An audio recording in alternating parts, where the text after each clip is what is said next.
Hey, this is Jim. Welcome back to Silent Sales Machine Radio. I've got a guest today. His name is Hasmani, sorry. And he's a young man from our community that's been doing this Amazon internet entrepreneur thing for a while now. And he's got a cool story to tell. So we brought him on as a guest. We've been trying to connect with him for a while now, but his story just keeps getting better. So it's probably cool that we delayed it by several months because now he's got a new product that just launched. We're going to tell you about that. But just another example of one of these great young people from our community. You have people of all different ages that are doing some really cool stuff. He's got an infectious energy and optimism about him, which I think has served him very well in his business endeavors. And I'm just excited to jump in.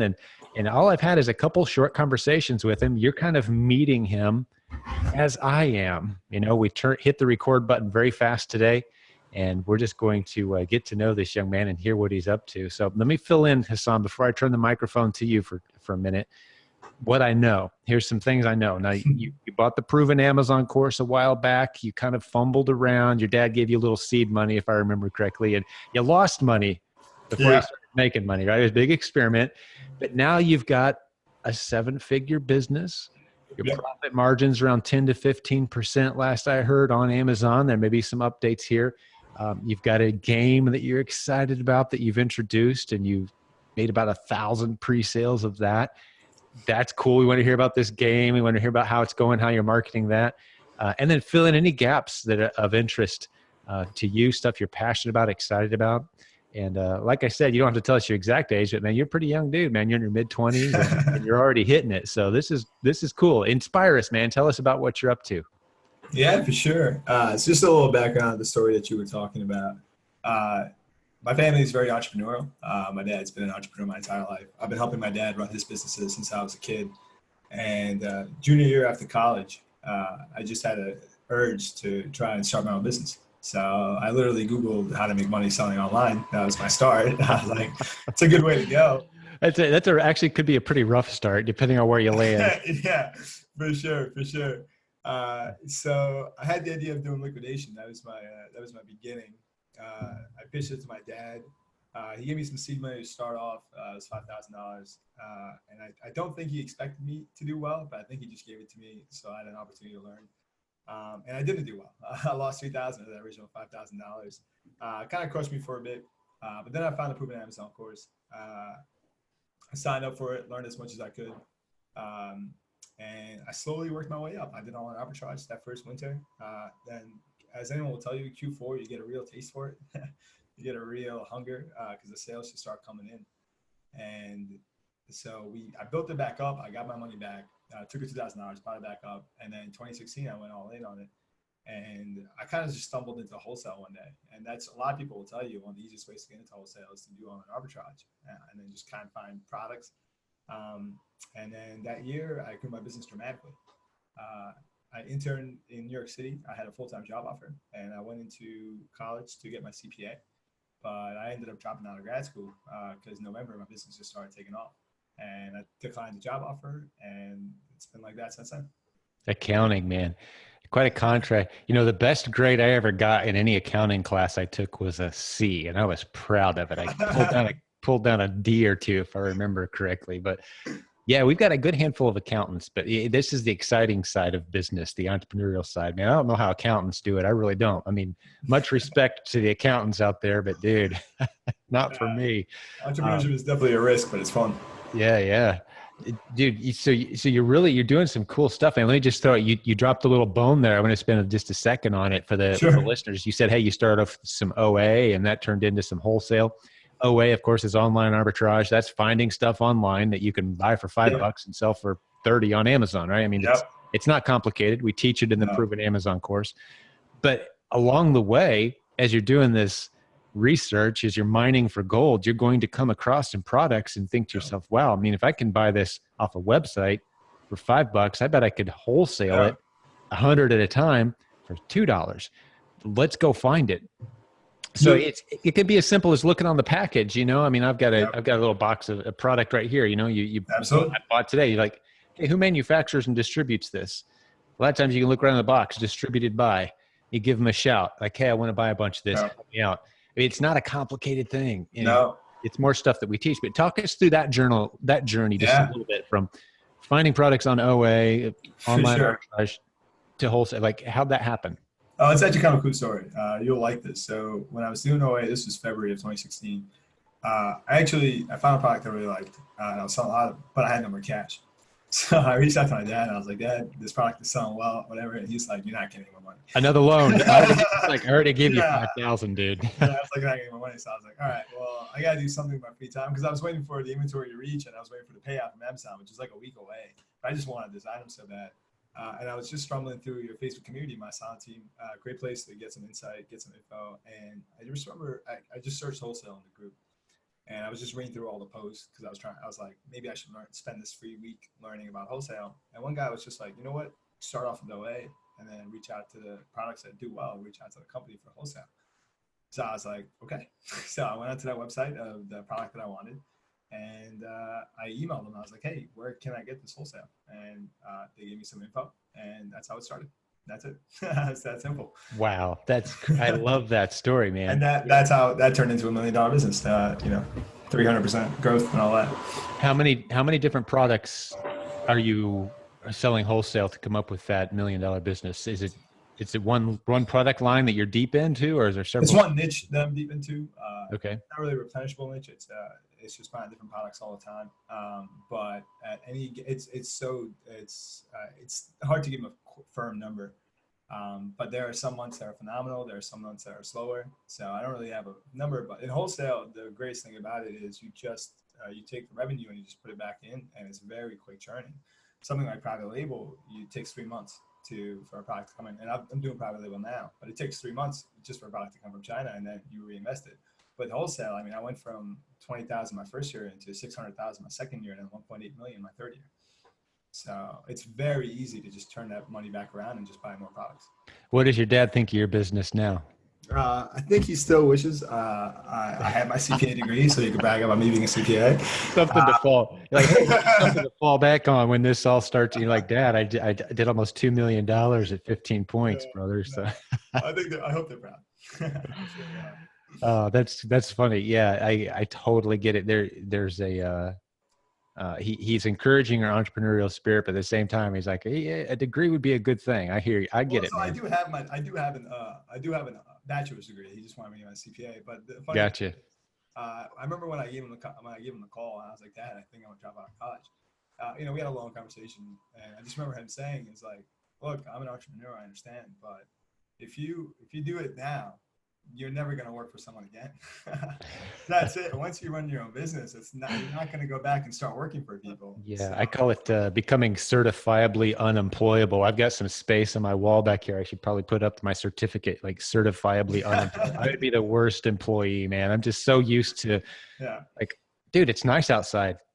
I'm going to go for a run. Let's go to the zoo. What do you guys? Is anyone else bored? Let's go to the zoo. I can do the podcast episode later. You saw me bump you around a couple of times. I mean, that's just how it goes. There's some things that are kind of urgent, but for the most part, this whole internet marketing gig is pretty flexible. And that's one of the beautiful things about it, for sure. He always wanted me to work for 2 years and then run my own business, but I couldn't resist. Yeah. Well, that's not a bad call. I'm kind of hoping that my kids, I'm encouraging all of them actually to work for someone besides me, where they got to show up on time and work hard and make a good impression and, get a raise or two, and just make that employer sad when you leave because you served them well. That's a good life experience, so there's something to be said for that. There's some wisdom where your dad's pushing you, buddy, because, life can chew us up and spit you out, man. And you got to know how the world really works. But, you're figuring it out fast in the internet game anyway. Well, okay, so you've told us your online arbitrage sourcing. You jumped into the My Silent Team Facebook community, which for the listeners, by the way, is completely free. And just as a reminder, if you go to silentgym.com, for those of you who are listening to this or watching it, you can jump over to silentgym.com/podcast. Look at the episode notes for today. We'll have a link to our free Facebook group. And that's where Hassan jumped in and basically said, I'm just going to search around and see who's talking about wholesale. Absolutely. That's all he did.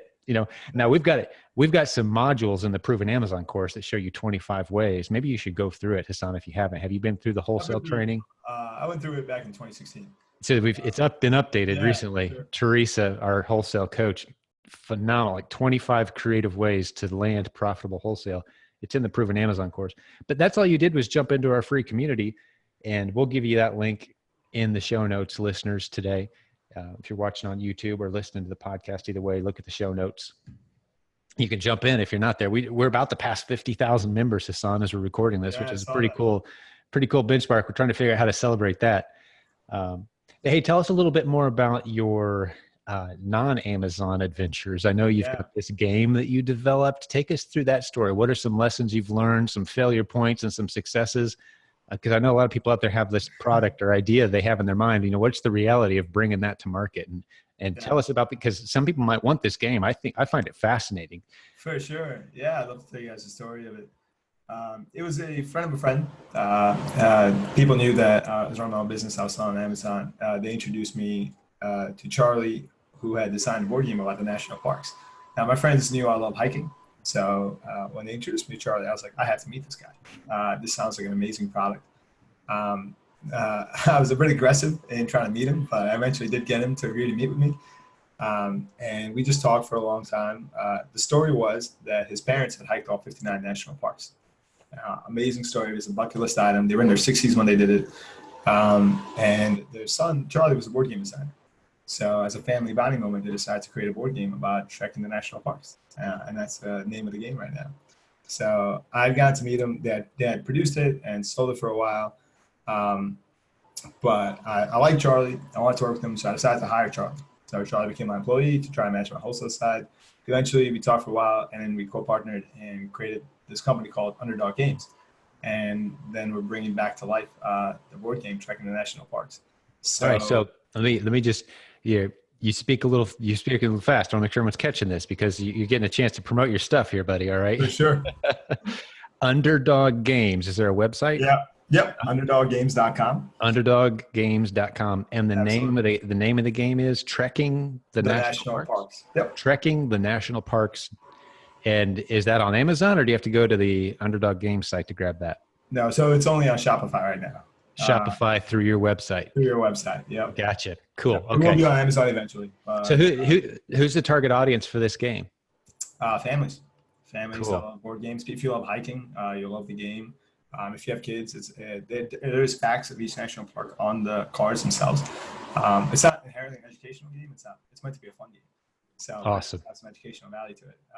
It's super fun. Anyone that plays board games, anyone that has a family that interested in hiking, anyone that loves the outdoors. I mean, it's got broad appeal. Sure. Love it.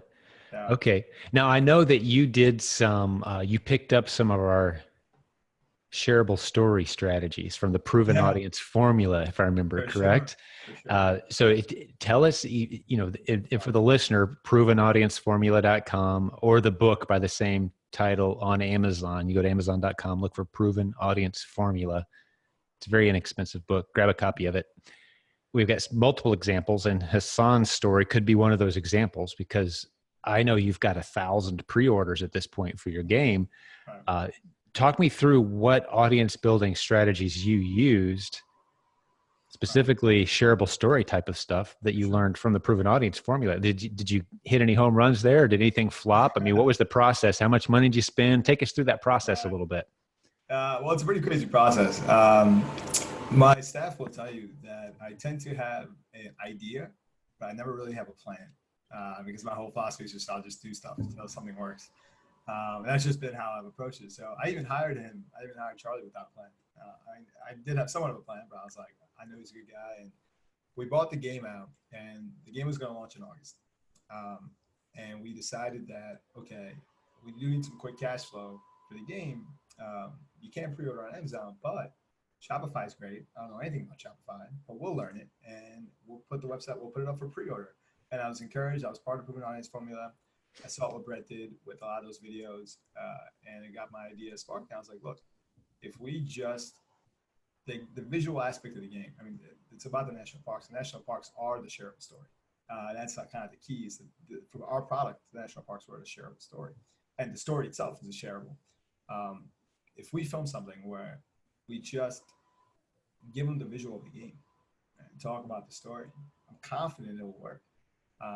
So we spent a week, put up a Shopify website, put up our game. So our game is not out yet, right? Yeah, I'm saying, like, our game is not going to be here for 3 or 4 more months. Yeah, you haven't shipped the game yet, but you've got 1,000 orders, right? Which we'll Yeah, get to that in a minute, but that's cool. we actually have 5,000 orders. Uh, 5,000 orders, yeah. So even better. so I was like, it's gonna be here in 3 months, but if you put up my Shopify pre-order, you know what? Let's just go for it. And so I got my team together, and we literally set up in our kitchen, in my kitchen, I guess, or in my room, and we just put the game out, and we had Charlie, the son, the person whose story it was part of, just go in a circle and show people the game, show people the cards, which have the national parks on them, talk about it. We filmed like 5 different versions, and I remember saying exactly, I was like, we'll put a couple $100 to $1,000 on it. If we get a couple of orders, at least we'll learn a lot of stuff. We'll learn a lot just from pushing it on the ads and stuff. And orders just started pouring in. And we just started testing. We probably tested over. We tested hundreds of ads. We just different texts, different headlines, different ways that we could do the videos. We did like produce videos versus non-produce videos, and that's the thing about Facebook is like you can listen to all the advice in the world that you want, but it's you have to figure out what your audience wants yourself. You have to figure out what it is about your product that your audience likes, and then you just gotta test and never stop testing. All right, you've got me fascinated now. Did you just say you tested hundreds of different videos? Not hundreds of different videos. So ads. we had tens of videos. Okay.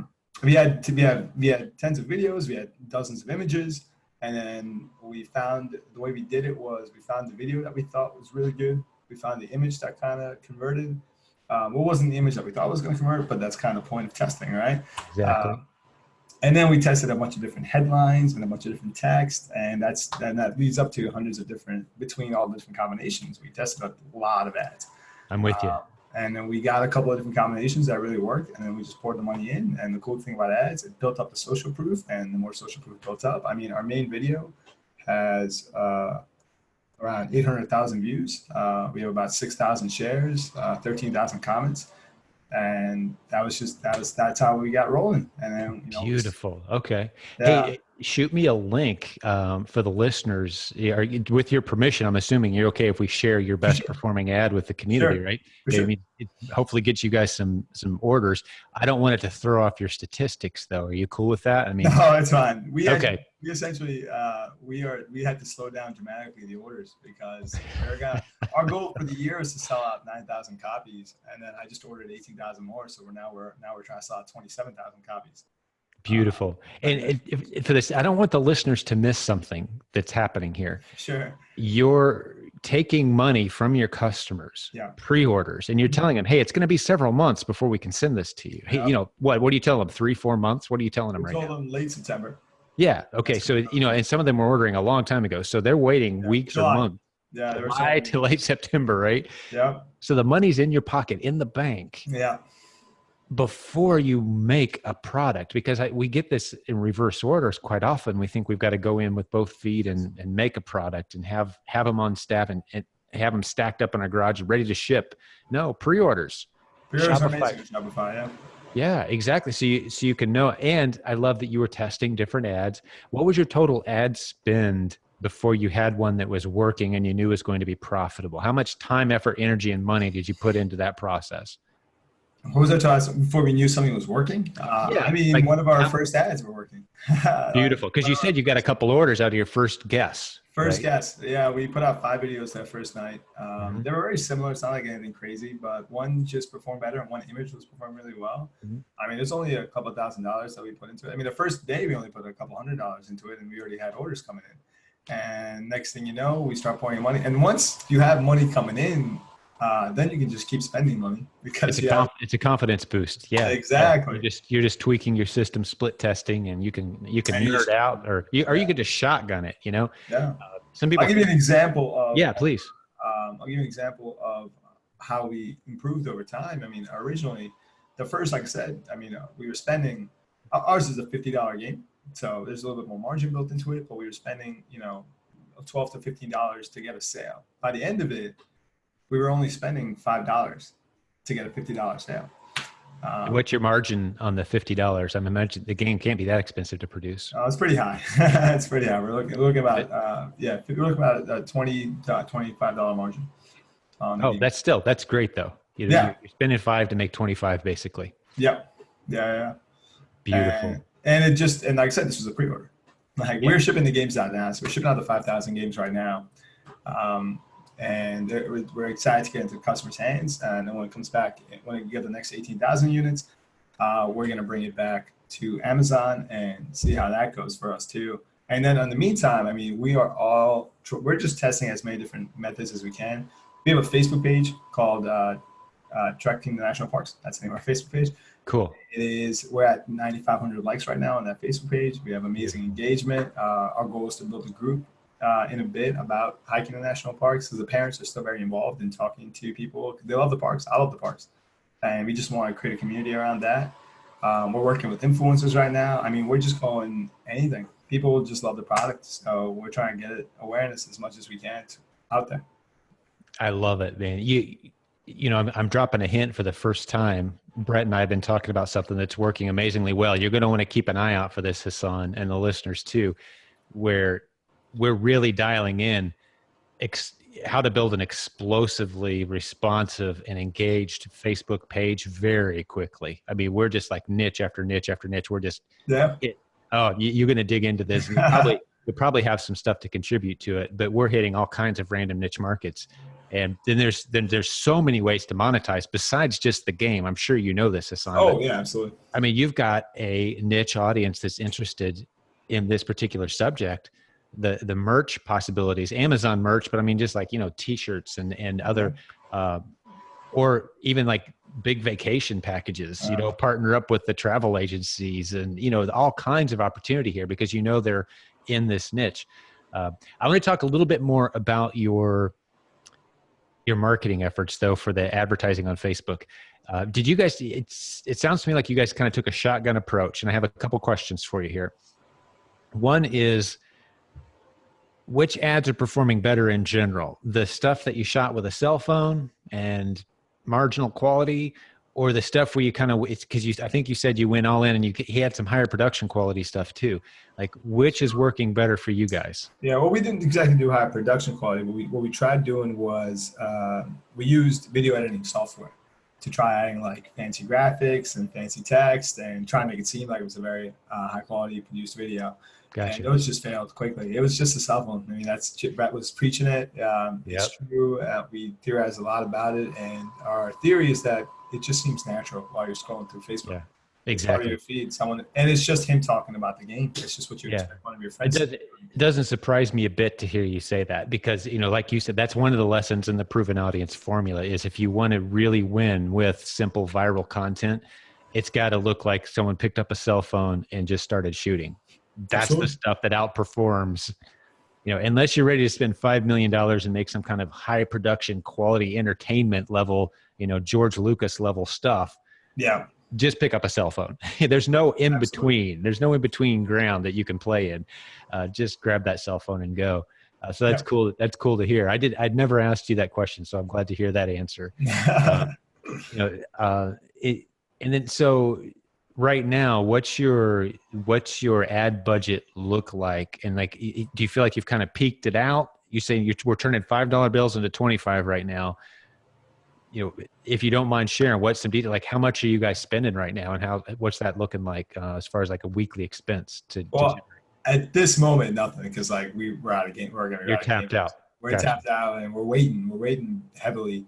But like I said, if you have the games, I mean, spending $5 to make 25 is a no-brainer.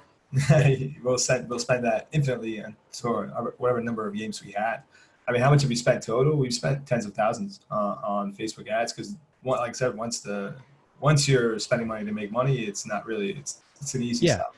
It's exactly once it's all dialed in. Any other big lessons that from the game itself and from what you've learned? Anything that pops into your mind that the listeners might benefit from? Things you learned along the way?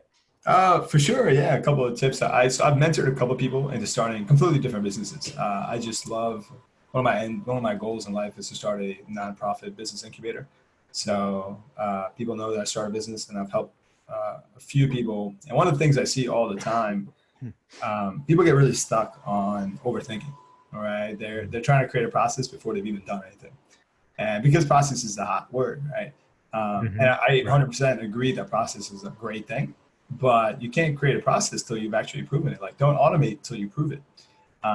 So it's the barrier to success. Don't overthink. You got to hop into it, and you got to learn from failure.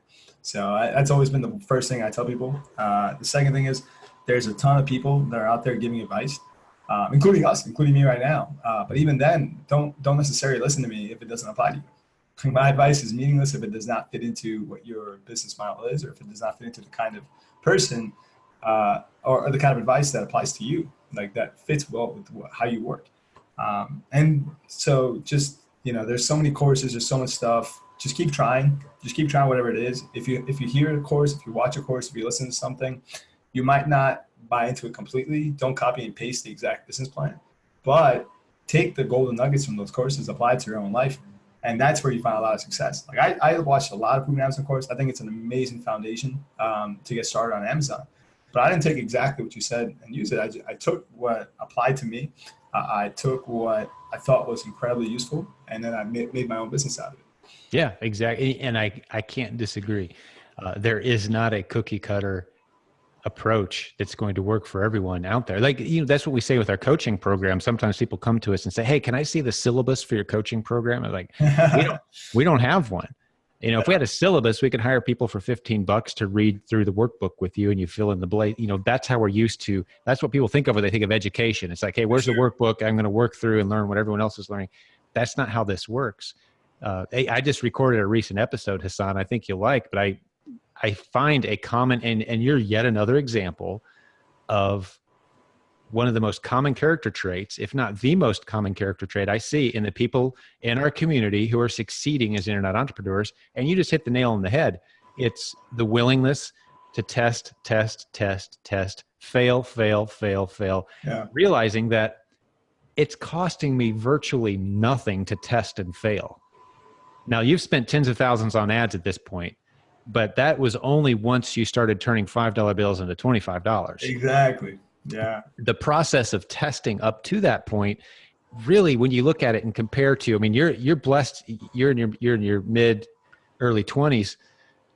You jump back in time before you were born. The prospect of starting a business up until that point in time meant spending tens of thousands of dollars, months, if not years of planning and getting your building and your permits and hiring your people and hoping someday the marketing department will pull off a miracle and we'll start making some money.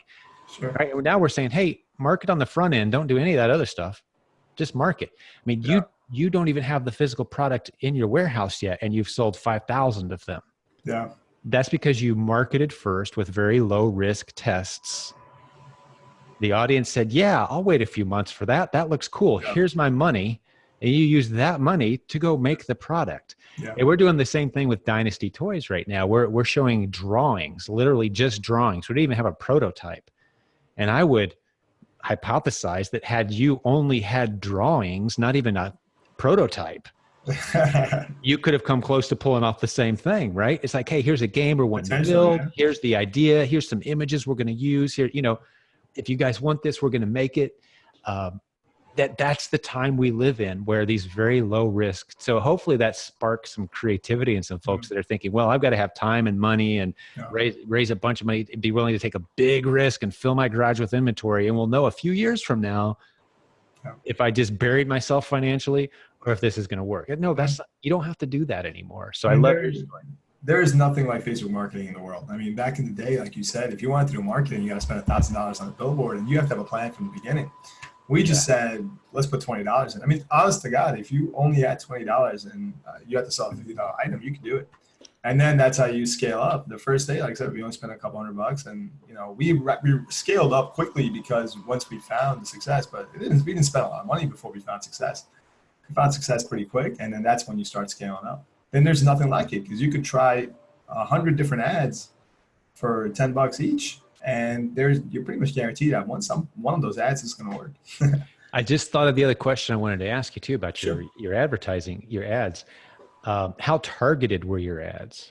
We got lucky. Our ads are it's very easy to target. We just targeted people that like national parks. Yeah. So that was actually a keyword that was sitting out there, and it's like, hey, let's try that. We literally went into Facebook. So if people that don't know a lot about Facebook targeting, Facebook has a tool called Audience Insights, where you can go in and you can say, okay, we want to see how many people are part of this search. So what we did was pretty simple. We just wrote out every single national park. We added it to a list. And it ended up being like 3 million people. Oh, and we targeted moms. Moms are always the buyers in the family. It's just a win. So our main target audience was 45 plus women that like national parks. And that's it. That's all we really had to do. It wasn't anything crazy. And there are some people that will tell you like targeting is the end all be all. And there are other people that will tell you it's just the ad. If the ad works, it's going to work no matter who the audience is. It'll become better with targeting, but you got to make a good ad first. Yeah. Well, what we teach, the proven audience formula, if you recall, one of the lessons we teach is, Brett calls it our button smashing strategy. It's like, hey, let's just target everybody. Yeah. And Facebook will tell us who likes our ad after we spend about $50 or so. They're going to say, hey, just turns out that these people really like your ad. Do you want us to show it more to them? And we like, yes, let's do that. Exactly. So now instead of throwing this wide net to everybody, where Facebook narrows it down. So you don't have to dig into targeting and get an advanced degree and target demographics. You can skip that whole section of your marketing knowledge base that says, draw a picture of your perfect customer and then target your product at that perfect. No, let them tell you, let them find you. And I use this example sometimes, Hassan. I used to think I knew what audience was attracted to what we do around here. I had in my head people like you, basically, and a whole bunch of you. They're like in college, interested in business, but they want to do something entrepreneurial. And you're kind of you're on the edge of the bell curve, buddy. I mean, people in their early mid 20s who are entrepreneurial, you guys tend to hang out a lot of other places, not so much in our community. And I thought that's who I was talking to, but it wasn't. When I started looking, I had attracted a completely different audience. Our average audience, I even looked at it one time. It's a guy named Mike in his late 40s to mid 50s with some college education, but maybe he did well, maybe he didn't. He's not really using it. You start drilling into like who we've actually attracted at the top of our bell curve. Now we appeal to everybody, but that's our core.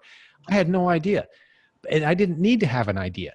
Make your content, put it out there, and the world will tell you who it resonates with, and then serve that community well. It's that simple. So I'd be curious to see what would happen with your guys' marketing if you just spread the net a little more. There may be an entire new demographic out there because you guys started off kind of narrow. And from my perspective, with your targeting, we have tested a whole bunch of different audiences. So it's a tricky conundrum because the national parks audience is the cheapest to sell to. They're the ones that ACoS is average. ROAS. ROAS is return on advertising spend. ACoS is average cost of sale. Either one. Those are lowest when it comes to. Well, the ACoS is lowest when it comes to the national parks audience. But the problem that makes sense. The problem is we will start tapping out of people to send to, and that's when we need to broaden up. So we are actively looking at, all right, once we think that our audience, once we start seeing there's a frequency ratio in Facebook. Once that goes into the 2, that means everyone's seen the ad twice already. Then we got to start cutting back and saying, all right, how do we find more people? And we're right there. So when we do our next burst of advertising spend, we'll probably try to find a broader audience. Or just as a suggestion, and you guys have thought of these things, but for the listener's sake too. Now, what do you do when you've kind of started to saturate that target market? You're not there yet, but as you start to approach it, what's the next step? And I would propose the next step, to keep it very simple, is go to your audience and say, hey, what else do you guys want? A survey is a beautiful thing. Yeah. How else can we serve you? What else can we do? That's for sure. Or here's 3 or 4 ideas we're thinking about. Which one do you guys like best? Right? A version 2 of the game, or is it? Do you guys want to get together? I mean, we all like hiking, some kind of big, let's do the game in real life here, this date, and you film it, that kind of stuff. I mean, you've got a lot of opportunities there, but, ask the audience, see what they want.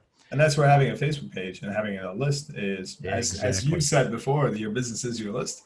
Yes. It's not the product. Yeah. It's the community. It's the process. Product is third. It's easy. Products come and go, and you can be passionate about it. That's great. And you need to be, but products come and go, just like Brett and I talk all about all the time. Here's, we've sold a lot of this baby, but Yeah. it'll come and go. But we've got the audience. We've got millions of toy buying families, Exactly. You got right? moms that are interested in your brand. I mean, that's invaluable. We got, our end goal is to have a group of 50,000, 100,000 national park lovers, and we can make a bunch of different products based off that, if you ever wanted to. Absolutely, man. All kinds of great lessons baked into today's episode. Well, you got anything else that you want to share with us? I think we could repeat one more time how people can track you down and get a copy of that game or see your Facebook group. Sure. And again, send me that link, man. I want to see your best performing ad too, so we can show people an example of turning on your cell phone, recording your stuff, and putting it out there as an ad. How simple it can be. I love that. But anything else to run past the listeners today before we land this plane? For sure. Just to repeat, Underdog Games is the name of the company, underdoggames.com. If you want to find us on Facebook, just Google Trekking the National Parks. You'll see our page. We post awesome pictures and facts about national parks. We're going to be doing some cool contests soon, hopefully, and trying to really engage with the audience. That's our end goal. And just remember, my friends Max and Garland always say, action beats knowledge, because knowledge comes from action. So just go do something. If you're trying to start, just go do something. You'll learn a ton. Man, I love that quote. I was just literally studying today, the importance of not filling your head with information before you act, but the importance of acting and how that will take you to great places, and you'll find yourself finding the right information. And it's the same thing with it sounds like a strange thing to tie together, so bear with me here, but relationship advice. Sometimes, I've heard different marriage counselors or relationship counselors, they'll say, like, let's say there's a married couple, like, I've kind of lost that passion. I've lost that interest in this other. So the question becomes, what would you do if you were truly in love with that person? Or to take that to business, what would you be doing right now if you were truly passionate about a business interest? And like you were on, what actions would you be taking? Mm-hmm. If you start taking those actions, you find yourself in a great place. So the action comes first, and then you feel, and then you see the results. So act first. Like, you want me to just take out your video camera, film something, anything, put up a test Facebook ad. It's a total flop, total failure. That's better time spent than reading 3 books about Facebook marketing. Exactly. Right? It's just get out there, and as Brett says, button smash. Pretend you know what you're doing. Run into some brick walls. Get over them. Jump into a free Facebook community. Right. Figure out that next step. Surround yourself with creative people. Get out there and act like an entrepreneur, and then good things begin happening. Or if it's marriage advice, act like a great wife, act like a great husband, and just watch how that starts to heal the relationship. It's like the action comes before the feeling. The action comes before the results. So that's a great lesson. That's a good way to end the episode today too, I believe. So, all right, Hassan, man, thanks for being around today to hang out with us a little bit. And I can't wait to see what happens with this game, man. Sounds like it's a real winner that you're tied into, and where else this takes you. And you've got an infectious attitude and spirit, entrepreneurial spirit. So it's really cool hanging out with you today. And for the listeners who are watching or listening today, thank you for your time. It's always a blast doing these episodes for you and with you. And give us your feedback. If it's been a while since you left us a review, hey, we're on YouTube now too. We've only got a few episodes out there. So subscribe over there on YouTube and leave us some comments there. Let us know what you think. We value your feedback. But thanks, Hassan, again for our guest today. Best wishes for an awesome Q4 for listeners and for you, Hassan. God bless you guys. Business Building Warriors, we're in your corner. We'll talk to you real soon.